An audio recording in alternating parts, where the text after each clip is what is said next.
Mga kapuso, tila na kuryente sa taas ng singil ngayong Abril ang maraming Meralco customers.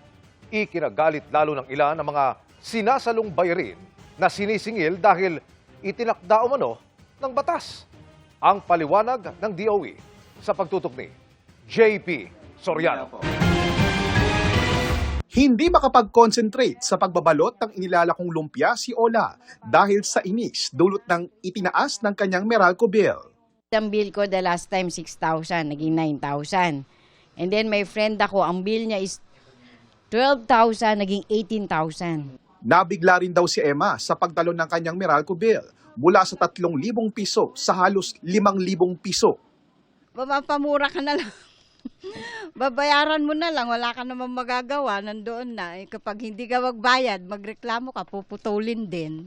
Nauna nang nag-abiso ang Meralco na magkakaroon ng taas singil sa generation charge na bumubuo sa higit kalahati ng electricity bill.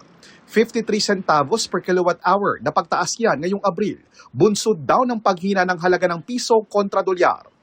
At ang pinakamalaki pa rin pong component sa bills natin na more than 50% ay yung pong generation charge.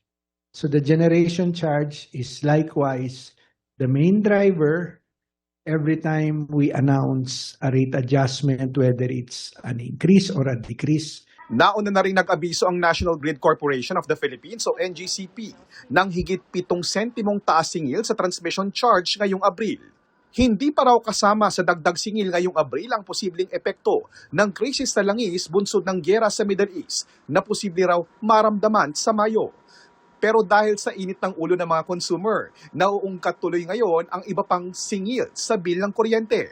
Kung ang generation charge ay singil sa paglikha ng kuryente at transmission charge naman ang singil para sa pagdaloy ng kuryente mula sa mga planta patungo sa distribution systems. Meron ding distribution charge o yung singil para mahatid ang kuryente patungo sa mga bahay. Meron pang systems loss charges o yung kuryenteng nawawala dahil sa transmission o di kaya'y nananakaw. Yung malamang sir, yung system loss. So hindi naman namin fault na may nawala sa system nila or sa generation nila, ba't kami sasagot nun? Nariyan pa ang feed-in tariff allowance at green energy auction allowance na government-mandated per kWh charge na napupunta para pondohan ang mga proyekto para sa renewable energy projects. Meron pang buwis at subsidies para sa senior citizens at 4Ps beneficiaries. Galit na galit ako. Kasi di ba dapat, wag naman, kawawa naman kami. Kami mga nagtatrabaho, naghahanap buhay ba lahat ng tinutulungan ng gobyerno? Hindi naman eh. It's too much. Sabi ng Meralco, ang mga ito hindi na raw bagong singilin at hindi rin daw sa kanila napupunta. Hindi ito mga bagong charges. Kasi napansin namin na sinasabi na surprise daw sila na itong charges, hindi ho ito bago. Tulad po ng universal charge at ng lifeline subsidy rate, higit na 2 dekada na po sila nasa bill. Tanong ngayon ng consumers, bakit hindi gobyerno ang sumalo sa mga pass-through charges? The lifeline rates and then the UCME are these are programs, this is by law. These are charges in accordance with the law.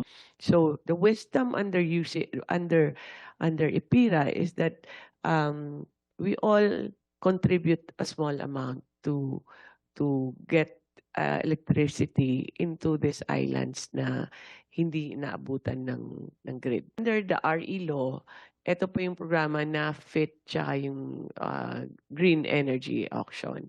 So, para maging mura din yung kuryente natin, bakit may taxes pa to? So, but that's not something that DOE can decide. That could be through legislation or through further regulations. May tanong din ang grupong National Association of Electricity Consumers for Reforms Incorporated o NASICOR. Sinasabi lang pirmi ng Meralco na pass-through charges yan. Ang tanong, tama ba yung kwentada? Tama ba yung paniningil? Wala bang sobrang paniningil? Lalong-lalo na-establish na natin ang sobrang paniningil ng Meralco. Kaya hinihingi ng NASICOR na maproteksyonan ng mga consumers, kailangan magkaroon ng independent audit ng Commission on Audit. Wala pang tugon ng Meralco tungkol sa mungkahing audit ng NASICO.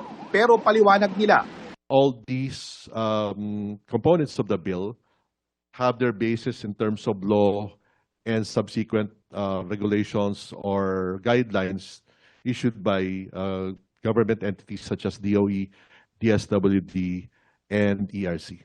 JP Soriano, Nakatutok, 24 Oras.